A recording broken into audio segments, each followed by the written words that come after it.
خپل ځان د دښمن د تبلیغاتو لوډ سپیکر مه جوړوئ.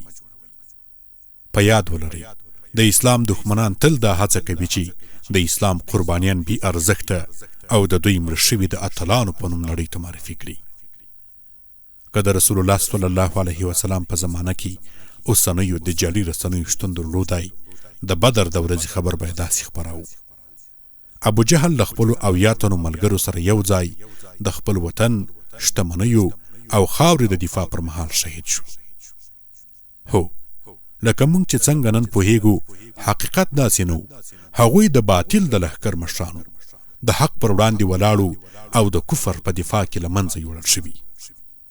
تاریخي حقایق داسې بیان کوي: کله چې د اسلامي نړۍ ستر سالار سلطان صلاح الدین ایوبي رحمه الله د خپل ژوند وروستۍ شېبې تېرولې او د وفات خبر یې اروپا ته ورسید، د کلیساو زنګونه وغږېدل، ښارونه د جشن ډګرونه شول، له خوشحالۍ شراب څښل کېدل، نڅاوې جوړې شوې او خلکو په دې تمه خوشحالۍ کولې چې نور به اسلام داسې اتل هیڅکله په زیږولو ونه توانېږي.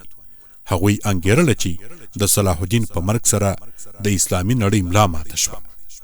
خو تاریخ شاهد دی چې د هغه له وینې او غیرت نه زرګونه نور اتلان را وټوکېدل او زرغون شول. نن ورځ هم ورته صحنه تکراریږي.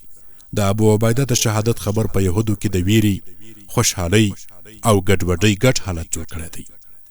په ظاهره ښایي خوشحالي کوي، خو نور سم پوهیږي چې د داسې اتل د شهادت وینه به د زرګونه نورو ابو عبیدهو د زیږېدو زیرمه شي. هغوی فکر کوي چې د یو اتل په شهادت سره د مقاومت ملا ماتوي، خو په حقیقت کې د دې وینې هر څاڅکی د امت د بیدارۍ او د اسلام د راتلونکو بریاو پیغام دی. ای د امت ځوانانو، د دښمن غږ ته غوږ مه نیسئ، د هغوی ژبه مه تکراروئ.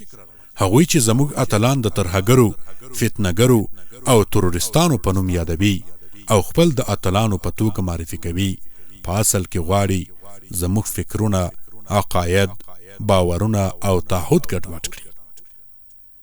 یاد ولرئ، زموږ د اتلانو شهادت ماتم نه دی، د امت د ژوند نوې څپه ده. د هغوی د غیرت او شهادت ویني موږ ته د عزت، عظمت، مقاومت او بریا پیغام راکوي.